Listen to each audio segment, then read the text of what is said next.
In case you don't know, you have to drain the gas out of the generator after you use it if you don't use all the gas up, because the next time you try to start it, it won't start because the carburetor will be all clogged up.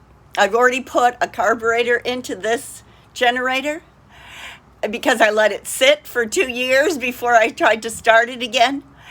And so it should be okay just as long as I drain all the gas out. So I use this bucket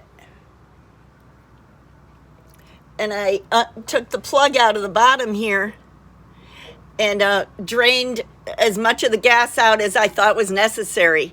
And now I'm going to start it and let it run until the gas runs out, and then it should be good to go. Just going to run it till it stops.